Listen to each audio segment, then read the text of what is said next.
sommes mardi et c'est la revue des grandes unes. La presse est disponible en kiosque ce matin également. Vous aurez l'occasion de parcourir les tabloïds et au parfum de l'actualité. La nouvelle expression parle de Macron-Biya. Les dessous d'un entretien très attendu. C'est le grand titre du journal. Le journal explique que le président français Emmanuel Macron et le président Paul Biya se sont d'ailleurs entretenus dimanche au sujet de violations graves des droits de l'homme le 14 février dernier dans la localité de Garbou, en particulier et en général, sur la dégradation de la situation dans les régions anglophones. Les révélations sont à lire en page 5 du journal ce matin. Le même journal parle aussi d'enquête sur Garbou. Et si l'histoire se répétait, c'est d'ailleurs le président de la République qui avait prescrit l'enquête pour identifier des meurtriers, des femmes et bien entendu des enfants tués au nord en 2018. Et il en a encore prescrit pour faire la lumière sur le massacre de Garbou. C'est ce qu'on peut découvrir dans le dossier de la page 2 à la page 3. Et puis, Yaoundé Douala, le profil des super-maires, c'est l'autre titre également à découvrir en page 9. Le journal explique d'ailleurs qu'un expert en décentralisation brosse le portrait robot des candidats qui devraient donc être portés aujourd'hui à la tête de Yaoundé de Douala. Et on parle également du transport terrestre avec les camions bloqués au port de Douala. À l'origine donc de cette situation qui crée de vives tensions, l'épineux problème du GPS imposé donc aux transporteurs du corridor Douala-N'Djamena-Bangui. Et à lire dans le journal, il y a eu un braquage à Bafoussam. Le journal parle bien sûr de braquage chez un journaliste, Léopold Ngelo, plus connu sous le pseudonyme de Jean Big Mop. Et voilà, il a été donc surpris dans son domicile par un groupe de malfrats lourdement armés. C'est ce qu'on peut découvrir également en page 6 du journal disponible en kiosque ce matin. L'autre journal, c'est le quotidien Le Messager qui ne parle pas de ce fait, mais parle plutôt de ce conflit dans le nord-ouest et le sud-ouest et pluie de sanctions sous le ciel d'étoudis. C'est le grand titre du journal. La sortie à lire en page 3. Et le même journal parle également des super-maires à Yaoundé, le RDPC à l'épreuve donc de la discipline du parti. C'est ce qu'on découvre également dans le journal et d'autres informations aussi. Émergence parle de coup de fil de l'Élysée. Les exigences d'Emmanuel Macron à Paul Biya. Le président français a passé comme convenu, comme promis d'ailleurs, un appel à son homologue camerounais. Qu'est-ce qu'ils se sont dit? Le journal propose tout cela en page 3. Vous aurez donc à lire. Et on parle aussi des violations des droits de l'homme au Cameroun. Le barreau de New York s'en mêle carrément. C'est le journal qui propose aussi l'autre article également à lire dans le numéro de ce matin. Le Jour parle de massacre de Garbou avec de la pression pour une enquête impartiale. Le journal parle d'Emmanuel Macron qui a appelé Paul Biya comme promis à l'activiste Calibri. D'ailleurs, le président français joint donc sa voix au concert d'appel à faire justement la lumière sur la tuerie du 14 février dernier dans le nord-ouest. C'est à lire en page 3. Le journal parle également de délivrance des passeports de policiers interpellés pour arnaque.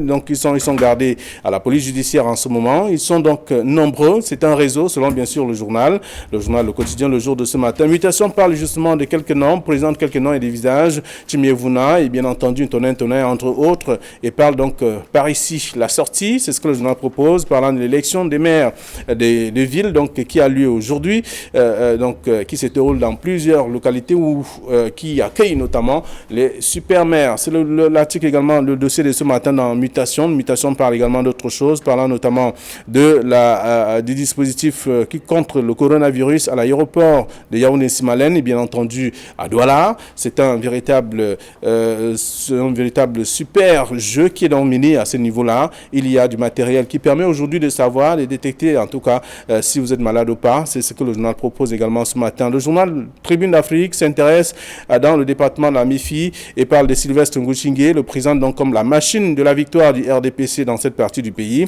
Et donc, on présente bien sûr ce dernier comme celui-là, notamment à lire l'éditorial de Faustin Dikam ce matin en page 3 du journal Tribune d'Afrique. Le journal parle également de Jean-Marie Abouna, qui est le super-maire que Yaoundé attend. C'est également à lire dans le journal de ce matin. L'autre journal, c'est Diapason qui parle des travaux publics clair-obscur sur les ponts métalliques. Le journal fait savoir que le chef de l'État camerounais, Paul Biya, par décret daté donc du 4 du 4 décembre 2014 autorisait la signature par le ministre Emmanuel Ngannou Djimessi donc de 2 accords de financement. Et là, on parle bien sûr au total 46 milliards de francs CFA destinés justement à la construction de 55 ponts métalliques. Quelle est donc la situation aujourd'hui, 6 ans après? C'est la question, la réponse est à découvrir dans le dossier proposé par Diapason, disponible en kiosque ce matin. Voilà, l'actualité proposée par la presse que nous avons reçue à notre rédaction ce mardi. Et avec nous sur ce plateau, Donald Brice Kamgang. Bonjour. Bonjour Flavien, bonjour à Camille, bonjour à nos téléspectateurs qui sont vos téléspectateurs qui sont les miens ce matin, comme je l'ai dit. Voilà, merci d'être là. Camille, bonjour. Flavien Malonongo, bonjour. Bonjour Donald Prescamgan, bonjour téléspectateurs de Kitox Télévision, du Cameroun et du monde entier, surtout ceux qui sont traumatisés aujourd'hui par ce coronavirus qui semble faire des ravages à travers le monde, mais qui aujourd'hui à l'analyse se présente comme quelque chose qui avait été annoncé en effet depuis 2 ou 3 jours.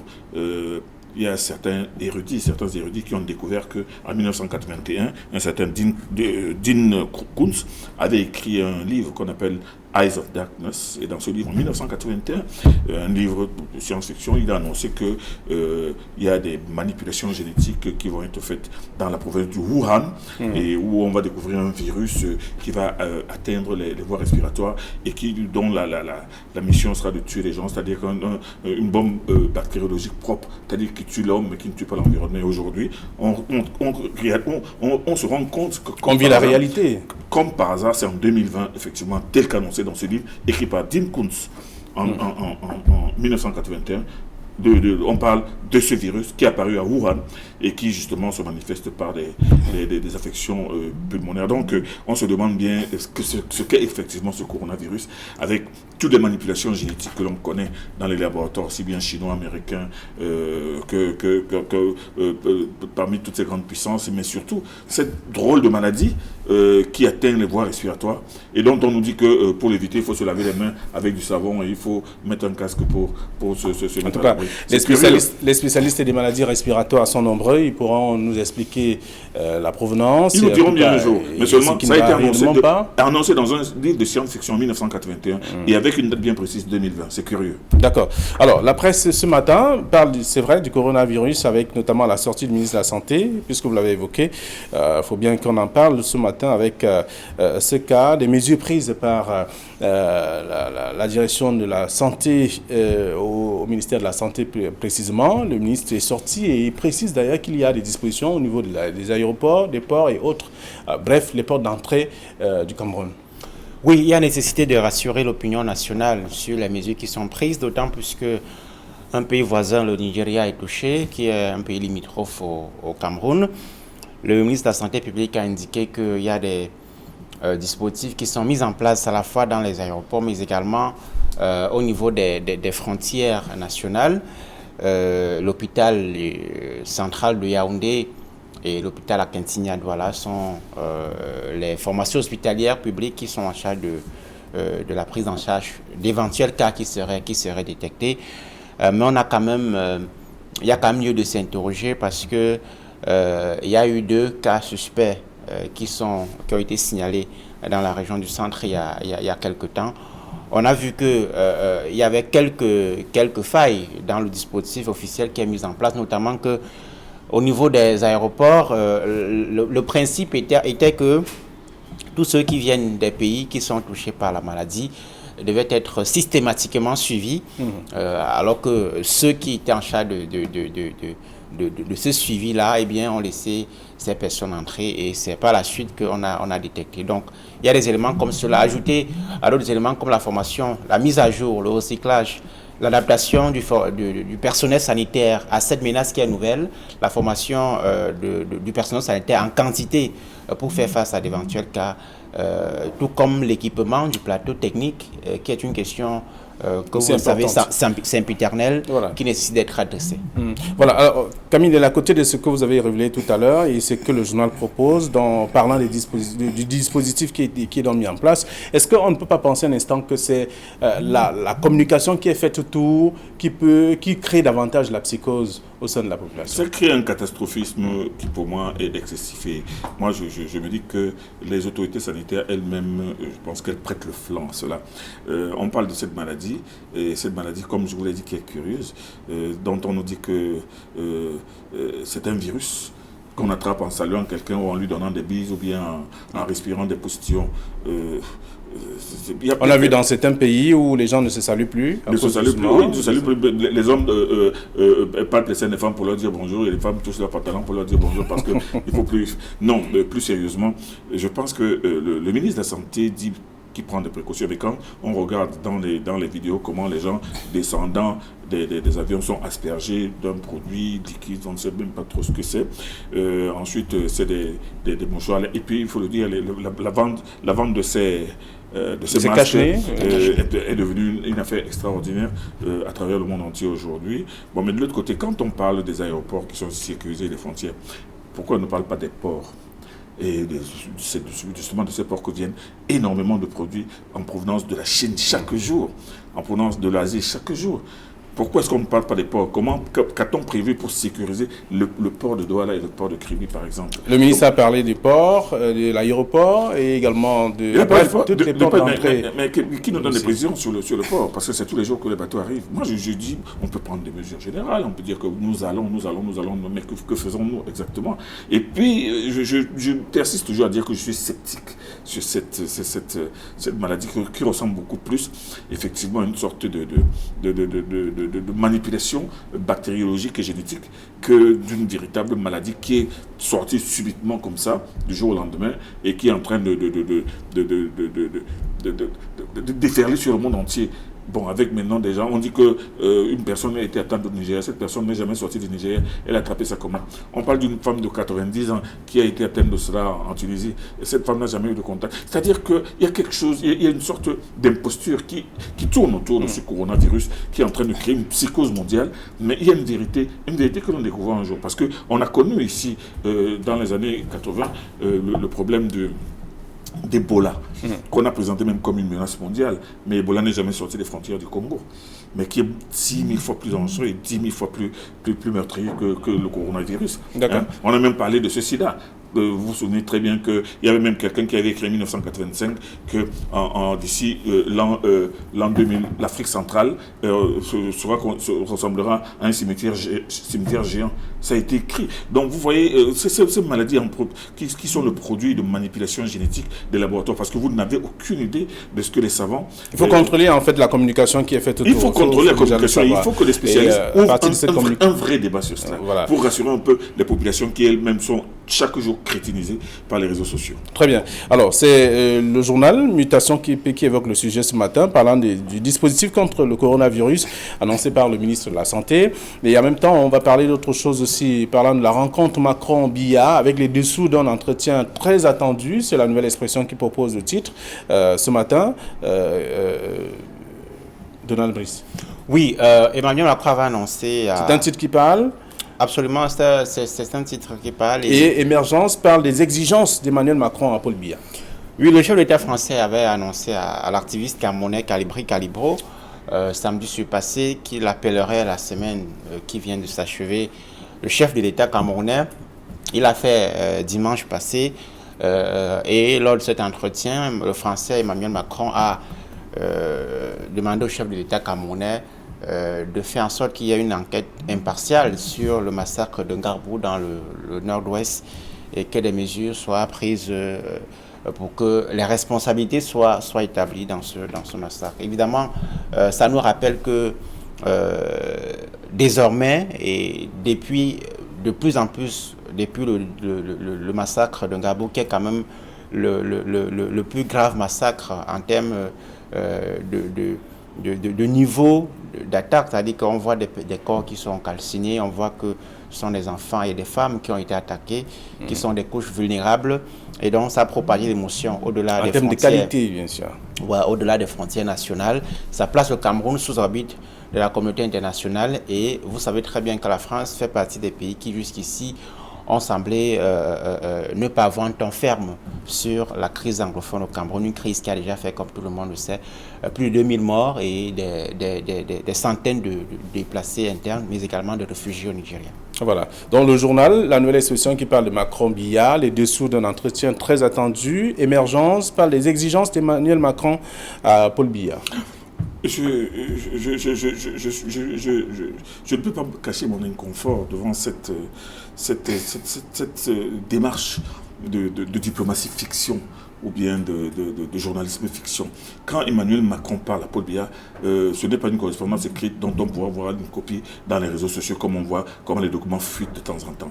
Il s'agit de la conversation entre deux personnes, donc une conversation qui jusqu'à présent est restée uniquement entre ces deux personnes. Alors quand on vous parle de dessous de l'entretien entre Macron et Paul Biya, moi je ne sais pas si on lit dans la boule de cristal ou bien si on a des écouteurs particuliers. Quand on parle des exigences de Macron, mais est-ce que Macron est en posture de faire des exigences à M. Paul Biya? Il est le père de Biya, le parent de Biya, il est quoi par rapport à Biya? On l'a écouté quand même avant tout ça. Non, écoutez, je suis en train de dire que moi je m'en tiens d'abord aux titres qui sont dans les journaux. Et ces titres qui sont le reflet de toute cette littérature échevelée qui est distillée dans les réseaux sociaux. Parce que dans les réseaux sociaux, n'importe quel tondu et n'importe quel pelé dit n'importe quoi sur ce qui se dit. Monsieur Emmanuel Macron a parlé à Paul Biya. Bon, certainement, cette nouvelle a transpiré et maintenant a fait que les gens savent que les deux chefs d'État se sont entendus. Mais quid du produit de leur conversation? Personne ne le sait, et personne ne le sait encore. Et je suppose qu'avec ce qui s'est passé au Salon de l'Agriculture, M. Emmanuel Macron ne va pas révéler encore une fois ce que lui pense faire ou ce qu'il veut faire.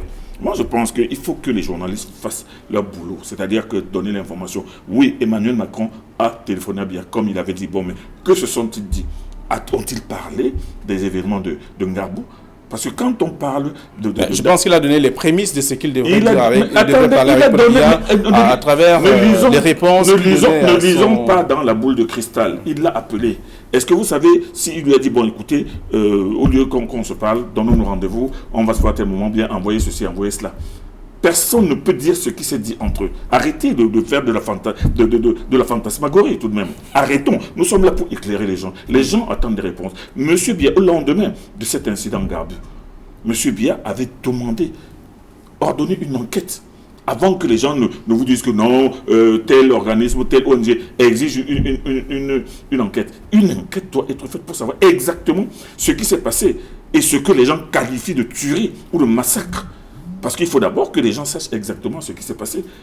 Donc moi, je dis qu'il faut que les gens sortent un peu de cette logique où ils avalent un peu comme, ou ils prennent comme une piqûre ce qu'ils lisent dans les réseaux sociaux et ils se font une religion. La nouvelle expression, tout comme le journal Émergence, les deux journaux en tout cas ont des sources. Chacun peut avoir un peu sa commande. Chacun sait comment avoir son information. Sur la communication de Biya et de M. Paul Biya et de M. Macron. Non, on a vu des documents confidentiels, des cachetés confidentiels qui se retrouvent dans les réseaux. On parle d'une conversation téléphonique. Donald Luis. Je ne sais pas ce que Camille essaie de démontrer, mais de toutes les façons, des médias sérieux comme Mediapart ont indiqué sur la base des sources à l'Élysée que le chef de l'État français a demandé une enquête impartiale. C'est l'adjectif qui a été utilisé sur le massacre de Ngarbou. Et l'Élysée demande également le suivi des résolutions prises lors du dialogue national. Je ne sais pas si ça ne sont pas des faits. De toutes les façons, ce n'est même pas ça le plus important. Le plus important, c'est que nous sommes face à une crise qui perdure et qui fait des victimes à la fois sur le plan humain et sur le plan économique. Et presque tous les bords politiques sont d'accord pour dire que cette crise n'a que trop duré et qu'il est temps d'y mettre fin. La France, que certains communicants du gouvernement tentent de diaboliser aujourd'hui, je rappelle à Camille, s'il a oublié, je lui fournirai à la fin de l'émission les différents communiqués de l'Élysée. La France, dans ses différentes sorties jusqu'ici, est le pays qui a gardé le ton le moins ferme sur la crise anglophone.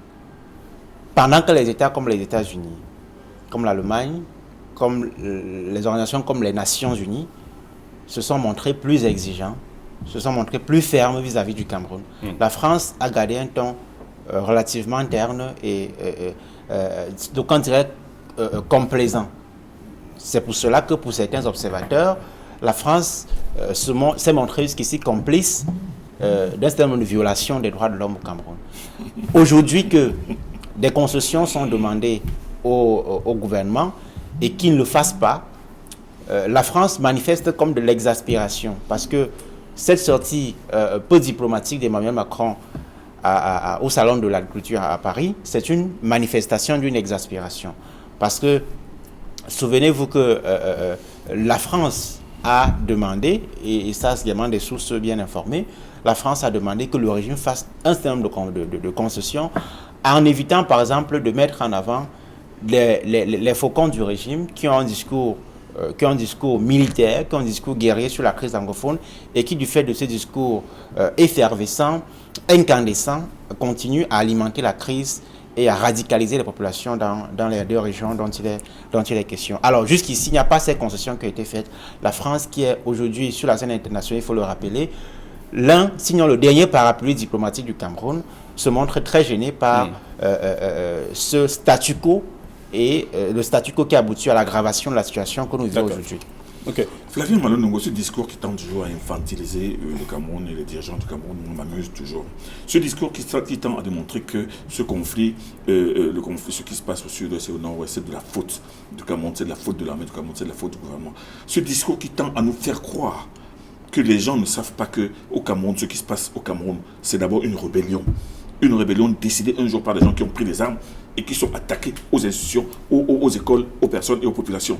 Ça, c'est d'abord le fond. Et ce fond-là, regardez, parce que moi je suis étonné quand vous me parlez de la France qui protège, quand on voit circuler dans les réseaux sociaux 5 individus qui ont coupé la tête d'un policier et qui m'ont dit, voici même le fusil qu'on lui a arraché. Ça n'émeut personne, ça n'émeut pas la France, ça n'émeut pas l'opinion internationale. Comment veut-on dire que c'est la France qui est complice de la violation des droits de l'homme? Il n'y a pas de violation des droits de l'homme. Vous avez entendu un seul pays lever le doigt sur la violation des droits des gilets jaunes qui ont été arrêtés, certains ont même été borgnés, certains ont eu des blessures, des fractures. Vous avez entendu quelqu'un donner des leçons à la France? Donc, les affaires de moyens diplomatiques, politiques, économiques pour exiger le respect des droits de l'homme à la France. Malheureusement, c'est comme ça que la relation internationale fonctionne. Malheureusement. C'est pour ça que la France peut violer des droits de l'homme en France sans être exposée peut-être au remontrant. Mais que le Cameroun fasse donc une sortie. Non, ce n'est pas une question de sortie. C'est une question de principe. Non, je vous parle des principes justement des relations internationales. C'est la règle des plus forts qui domine les plus faibles. Malheureusement, nous sommes dans un pays dont les dirigeants manifestement n'ont pas cette capacité de construire un statut qui impose le respect sur la scène internationale. Parce que le respect, justement, se mérite. Le respect se mérite parce que si vous êtes un parent et qu'à un moment donné, votre fils qui a 18 ans se donne les moyens de se payer le loyer, de se donner l'argent des beignets chaque matin, eh bien, le parent ne lui parlera plus n'importe comment. Si nous sommes dans un pays où les dirigeants s'arrangent à nous infantiliser le pays, en rendant compte, où le fils se fâche, en rendant compte à un chef de l'État qui est censé être allez jusqu'au bout de votre logique. Le fils se fâche. En rendant compte à un chef de l'État avec qui on est censé discuter en B2B. Même si on sait que la France est un pays fort, c'est la 5e puissance du monde, et donc qui a un certain ascendant sur le Cameroun. Mais il ne faut pas se coucher, il ne faut pas faire de la plaventrisme et s'attendre qu'on vous respecte par la suite. C'est ça qui est la question. Non, je dis que tous ces analystes, tous ces politistes ou prétendus tels qui réduisent la crise anglophone à la responsabilité du Cameroun, je suis désolé, ils n'ont pas les yeux dans les trous. Il faut d'abord commencer à voir le problème là où il se trouve. Maintenant, sur le terrain, qu'est-ce qui se passe tous les temps? Vous imaginez ces milliers de personnes qui se déversent un peu partout à travers le Cameroun, tout simplement parce qu'elles ne peuvent même pas vivre dans leur village, parce que vous dites que c'est le militaire qui les massacre. Et vous appelez cela des massacres. Vous appelez ça des tueries, alors que c'est les populations qui ont tué. Vous m'attribuez des propos que je n'ai jamais dit. Non, c'est vous qui êtes en train de... Justement, c'est ça qui fait que la crise... C'est ça qui fait que la crise se résolve pas. Nous avons une crise qui a une dynamique historique qui est connue, qui est partie des revendications socio-professionnelles mal gérées, reprimées, et qui ont conduit à la radicalisation des populations. Le discours du déni, de la manipulation, justement, fera que les extrémistes vont prendre le dessus, sur les modérés. Et on voit aujourd'hui que ceux qui étaient modérés, qui étaient pour la décentralisation, qui étaient pour le fédéralisme, sont en train de basculer malheureusement dans le camp des séparatistes. Et ça va complexifier la résolution de la crise. Merci. Alors, nous laissons le son lecteur aussi d'aller lire ce que la presse propose. Quel est le traitement, en tout cas, à ce sujet? La nouvelle expression qui a parlé des dessous, en tout cas, d'un entretien très attendu entre Macron et Biya. Le journal Émergence parle des exigences d'Emmanuel Macron à Paul Biya et le quotidien Le Jour qui parle de pression pour une enquête impartiale. Ce sont là autant de titres également sur le même sujet pour expliquer un peu ce qui s'est passé entre Macron et Biya. En tout cas, nous vous laissons le soin d'aller lire. La presse ce matin parle également d'enquête avec notamment Douala Yaoundé sur le profil même des supermaires. Un expert en décentralisation brosse le portrait robot même de ces candidats. Aujourd'hui, c'est un grand jour pour ceux qui veulent désormais diriger les communautés urbaines de notre pays. Oui, c'est un grand jour. Et moi, je pense que l'avis d'un spécialiste comme M. Komchuente n'est pas jeté par la fenêtre. Mais seulement, quand on parle de profil, est-ce que ceux mêmes qui sont élus comme maires ont-ils forcément le profil? Ceux qui viennent d'arriver aujourd'hui dans les exécutifs communaux, qui n'y étaient pas avant, ont-ils forcément le profil? Moi, je pense que c'est une question de programme, c'est une question d'ambition, c'est une question de projet de société qu'on veut implémenter dans la commune ou la communauté que l'on veut, pour laquelle on se porte candidat. Aujourd'hui, le problème de la grande mairie de Douala, c'est un problème qui entre dans une ère nouvelle, parce que la communauté urbaine, contestée depuis toujours par les maires des arrondissements, est en train maintenant, a été effacée pour céder la place à un maire qui sera le grand maire de la ville de Douala, mais qui sera bien entendu entouré par les maires d'arrondissement. Aujourd'hui, c'est le grand jour, notamment à Douala, où tout le monde attend de savoir qui va être élu. Bon, il y a jusqu'à présent, il y a un certain nombre de candidats qui sont pressentis, notamment le maire Jean-Jacques Lengamalapa, maire de Douala Premier, qui a déjà fait 2 mandats. Il y a monsieur le docteur Solé Jérémy, qui a été directeur de l'hôpital Akentili, qui a été délégué régional de la santé dans le Vouri. Il y a monsieur Massan Dida, qui a été conseiller spécial à la présidence de la République et secrétaire général du MINPAT. Donc ce n'est pas des gens que l'on peut dire... En tout cas, chacun a son profil de toute façon. Chacun a un profil. Mais aujourd'hui, qu'est-ce qu'on les conseillers vont choisir. Les conseillers vont choisir, mais il faut trouver le médicament à cette ville qui a trop de problèmes. Il faut dire que ces principaux candidats sont en train de faire le tour des mairies depuis une semaine, chacun pour présenter, parce qu'ils sont élus par les conseillers, pour convaincre les uns et les autres sur leurs ambitions personnelles et leurs convictions pour une meilleure physionomie de la ville. On va bien voir, mais il est difficile de tracer de facto un portrait robot de celui qui peut être élu maire aujourd'hui. Mais on attend et on verra bien ce qui va sortir, la fumée blanche après la sortie de la fumée blanche tout à l'heure, qui sera élu par les 6 mairies de la ville de Douala. Et lorsqu'on parle de Douala Yaoundé, en tout cas le profil des super-maires, une mutation a ciblé quelques délégués du gouvernement qui sont sortis désormais.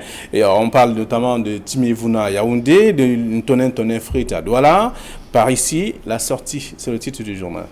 Oui, le poste de délégué du gouvernement élu a été supprimé dans le Code général des collectivités territoriales décentralisées.